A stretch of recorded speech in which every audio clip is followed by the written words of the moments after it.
얼마 전에 블룸버그 인텔리전스에서 테슬라가 자율주행 경쟁에서 이기고 있다. 이런 보고서가 나왔을 때 저도 정말 깜짝 놀랐습니다. 네, 헤드라인만 보면 거의 게임이 끝난 것 같은 느낌이었죠. 맞아요. 그런데 보내주신 자료들을 쭉 보니까요. 이건 단순한 기술 비교가 아니라 거의 정보전에 가깝더라고요. 그렇죠. 보고서가 나오자마자 일렉트랙 같은 전문 매체에서는 당황스러울 정도로 결함이 많다 이런 혹평을 막 쏟아냈고요. 네, 비판이 거셌습니다. 그래서 오늘 그 논란의 이면을 제대로 한번 파헤쳐 보려고 합니다. 이게 단순히 누가 더 나은 차를 만드냐 이 문제가 아니라 안전이라는 개념 자체가 어떻게 데이터에 의해서 만들어지고 또 왜곡될 수 있는지 그 숫자 뒤에 숨겨진 진짜 이야기를 나눠보죠. 맞습니다. 오늘 우리가 파고들 질문은 누가 이기고 있는가 이게 아니고요. 그게 아니라요? 네, 우리가 보고 있는 그 숫자를 과연 믿을 수 있는가 이게 핵심이죠. 왜 이 두 거대 기업의 안전 데이터를 나란히 놓고 비교하는 게 거의 불가능에 가까운지, 그리고 데이터 투명성이라는 말을 무기처럼 쓰는 두 회사의 주장은 과연 어디까지가 진실인지 그 속내를 들여다볼 겁니다. 좋습니다. 그럼 모든 논란의 도화선이 된 그 블룸버그 보고서부터 시작해보죠. 보고서의 결론은 아주 선명했어요. 테슬라가 이긴다. 네, 아주 단정적이었죠. 근데 비평가들은 애초에 비교 방식부터가 틀렸다. 이렇게 지적하더라고요. 그 유명한 사과와 오렌지 비유가 또 나왔고요. 정확한 비유입니다. 가장 근본적인 문제는요, 두 회사가 전혀 다른 레벨의 기술을 가지고 경쟁하고 있다는 점을 그냥 무시해버렸다는 거예요. 아, 기술 레벨 자체가 다르다. 네, 보고서가 인용한 테슬라의 데이터는 운전자가 항상 전방을 주시하고 언제든 개입할 준비를 해야 하는 레벨 2 운전자 보조 시스템, 즉 ADAS에서 나온 데이터거든요. 심지어 그 데이터의 상당수는 돌발 변수가 비교적 적은 고속도로 주행 데이터에 집중되어 있다고 하고요. 맞습니다. 반면에 웨이모는 완전히 다른 리그에서 뛰는 선수잖아요. 그렇죠. 거기는 운전자 없이 차 혼자 다니는 거니까요. 네, 지정된 구역 안에서는 운전대나 페달조차 없이 차가 스스로 모든 판단을 내리는 레벨 4 완전 자율주행 시스템입니다. 이걸 같은 기준으로 비교한다는 건 뭐랄까, 아마추어 선수랑 프로 선수를 그냥 전적만 놓고 비교하는 꼴이군요. 바로 그겁니다. 애초에 경기장 자체가 다른 거죠. 그러니까 한쪽은 고속도로라는 정해진 링 위에서 뛰고 다른 한쪽은 온갖 돌발 상황이 벌어지는 복잡한 시내 한복판에서 싸우는데 이걸 같은 선상에 놨다. 이 말이군요. 네. 그럼 보고서가 구체적으로 데이터를 어떻게 왜곡했는지 그 문제점들을 하나씩 짚어보죠. 크게 세 가지를 봐야 합니다. 첫 번째는 선별적인 사고 집계 방식이에요. 선별적인 집계요? 네, 테슬라가 자체적으로 발표하는 오토파일럿 안전 보고서를 보면 모든 충돌을 사고로 기록하지 않아요. 에어백이 터지거나 안전벨트 프리텐셔너처럼 한번 작동하면 되돌릴 수 없는 안전장치가 활성화된 경우 그런 심각한 충돌만을 사고로 집계합니다. 잠깐만요. 그럼 에어백이 안 터질 정도의 사고, 예를 들어 주차하다가 살짝 긁거나 가벼운 접촉 사고 같은 건요? 통계에 아예 잡히지 않는다는 이야기입니다. 이건 의도적으로 수치를 좋게 보이게 하려는 것 아닌가요? 비평가들이 바로 그 점을 지적하는 겁니다. 경미한 사고들이 통계에서 빠지니까 전체적인 충돌률이 인위적으로 낮아 보일 수밖에 없는 구조인 거죠. 그렇군요. 두 번째 왜곡은 뭔가요? 주행거리 데이터의 함정입니다. 보고서는 테슬라의 전 세계 FSD 주행거리와 웨이모의 샌프란시스코 등 특정 지역에서의 완전 무인 주행거리를 비교했어요. 이것도 언뜻 듣기엔 좀 불공정해 보이는데요. 전 세계대 특정 지역이라니요? 바로 그겁니다.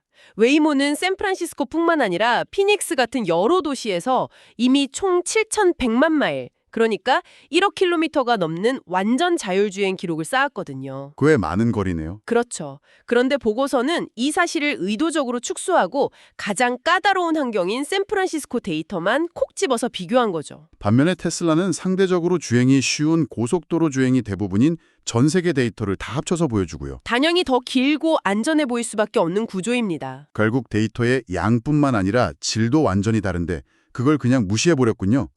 세 번째 문제점은 데이터의 포괄성 자체겠네요. 네, 맞습니다. 웨이모는 경찰에 보고된 모든 사고를 데이터에 포함시켜서 공개합니다. 하지만 테슬라는 아까 말씀드렸듯 에어백이 터진 사고만 집계하죠. 수집 기준 자체가 다르군요. 네, 이렇게 기준이 다른 두 데이터를 나란히 놓고 테슬라가 몇 배 더 안전하다고 결론 내리는 것 자체가 처음부터 성립할 수 없는 비교였던 겁니다. 그렇군요. 그럼 앞으로 당신이 자율주행차가 인간보다 몇 배 안전하다 이런 헤드라인을 보게 된다면 가장 먼저 던져야 할 질문은 잠깐 그 데이터가 어떤 기준으로 수집된 거지? 이거겠네요. 바로 그 질문을 던지는 순간 숫자가 만들어내는 착시에서 벗어날 수 있게 되는 거죠. 이 논란이 보고서 하나로 끝나지 않고 업계 전체의 데이터 투명성 전쟁으로 버지는 것 같아서 더 흥미롭습니다. 네, 판이 커졌죠. 여기서 웨이모의 공동 CEO인 테케드라 마와카나가 공개적으로 테슬라를 향해서 더 많은 안전 데이터를 공개하라 이렇게 압박하고 나섰어요. 마치 투명성의 수호자처럼요. 네. 운전자를 시스템에서 완전히 배제한 회사라면 대중의 안전을 위해 더 상세한 데이터를 공개할 의무가 있다. 아주 원론적이고 강력한 주장을 펼쳤죠. 그런 압박 때문이었을까요? 테슬라도 새로운 FSD 안전보고서를 내놨더라고요. 네, 2025년 11월 16일이었죠.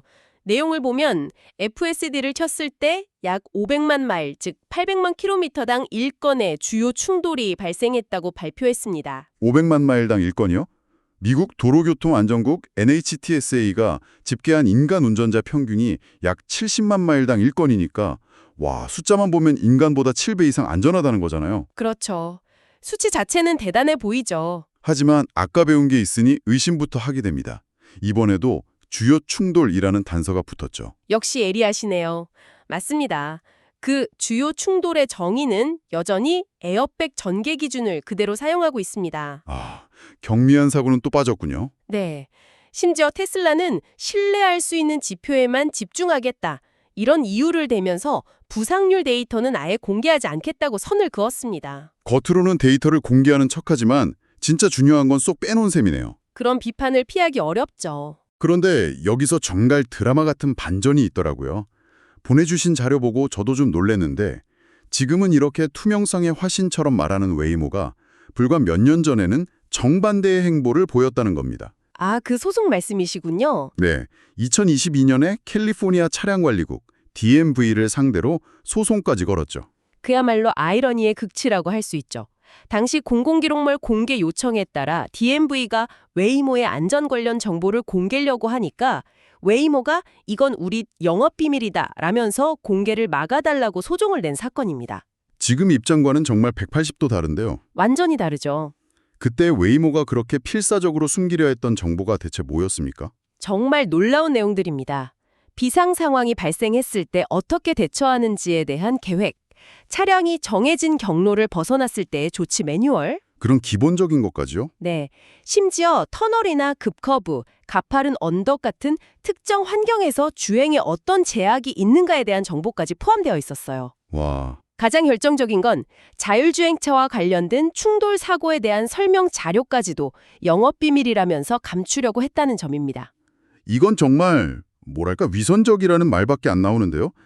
자신들의 약점이 될 수 있는 정보는 영업비밀이라며 꽁꽁 숨기려 했던 회사가 이제 와서 경쟁사에게는 모든 걸 공개하라고 요구하는 거잖아요. 맞습니다.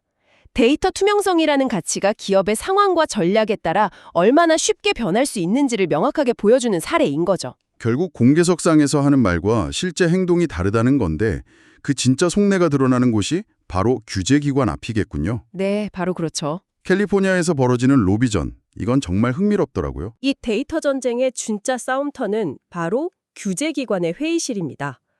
현재 캘리포니아 공공요금위원회 CPUC가 자율주행 택시, 즉 로보택시 서비스에 대한 규제안을 만들고 있거든요. 아, 규칙을 만드는 중이군요. 네, 이 규제안의 세부 내용을 두고 두 회사가 물밑에서 아주 치열하게 싸우고 있습니다. 각자 자기 회사에 유리한 쪽으로 만들려고 하겠죠. 입장이 어떻게 다른가요? 테슬라는 자신들의 레벨 2 시스템에 대해 웨이모 같은 레벨 4 시스템과 동일한 수준의 엄격한 데이터 보고 의무를 부과해서는 안 된다고 주장합니다. 이유가 뭔가요? 보고 절차가 너무 번거롭다는 현실적인 이유도 있지만 기술 수준이 다른 두 시스템을 똑같이 규제하면 소비자에게 혼란을 줄 수 있다는 명분을 내세우고 있어요. 와, 이건 진짜 아이러니의 극치네요.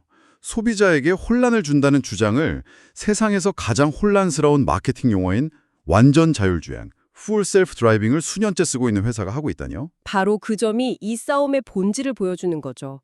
심지어 테슬라가 CPUC에 제출한 서류를 보면 더 재미있는 사실이 드러납니다. 어떤 건가요?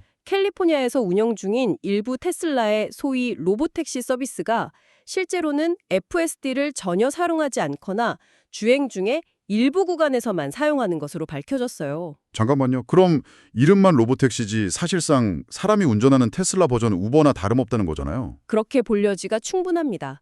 이건 소비자를 기만하는 수준이라는 비판도 나오고요. 웨이모는 그럼 반대 입장이겠네요. 그렇죠. 웨이모는 정반대로 테슬라처럼 운전자의 감독이 필요한 레벨 2 기반의 차량 호출 서비스에도 자기들과 똑같은 레벨 4 수준의 엄격한 데이터 보고 의무를 부과해야 한다고 목소리를 높이고 있습니다. 경쟁사를 압박하는 거군요. 네, 경쟁사의 투명성을 압박하면서 동시에 규제를 통해 자신들의 기술적 우위를 공인받으려는 전략인 셈이죠. 정말 흥미롭네요. 결국 두 회사 모두 안전과 투명성이라는 말을 방패 삼아서 실제로는 자사의 사업 전략에 가장 유리한 규제 환경을 만들기 위해 싸우고 있는 거군요. 이 모든 데이터 싸움과 로비전을 보고 있으면 결국 기술 너머에 더 큰 두 가지 질문으로 가게 됩니다. 어떤 질문이죠? 바로 법적 책임은 누가 질 것인가? 그리고 우리는 이 기술을 과연 사회적으로 신뢰할 수 있는가 하는 문제입니다. 법적 책임 문제 정말 중요하죠. 만약 자율주행차가 사고를 내면 그 책임은 차량 소유주에게 있는 건가요? 아니면 제조사에게 있는 건가요? 아주 복잡하고 아직 해결되지 않은 문제입니다.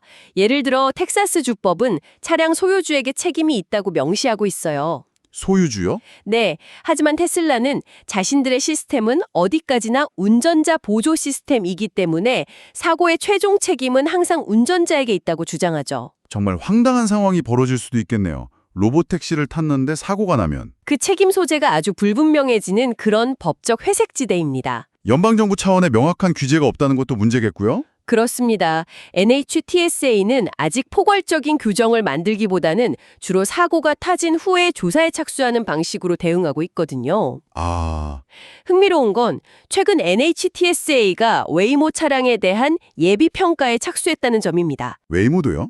네, 웨이모 차량이 보여준 예상치 못한 주행 행태 31건을 들여다보고 있어요. 정지된 물체와 충돌하거나 교통법규를 위반한 사례들이 포함되어 있죠. 이건 의미가 크네요. 업계 최고 수준이라고 평가받는 웨이모조차도 여전히 이런 조사의 대상이 된다는 건 이 기술이 아직 완벽과는 거리가 멀다는 명백한 증거니까요. 맞습니다. 그리고 바로 그 지점이 사회적 신뢰의 문제와 직결됩니다.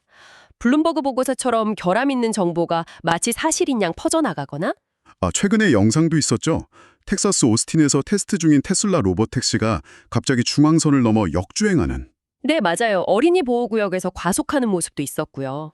이런 사건들은 대중의 신뢰를 심각하게 갉아먹습니다.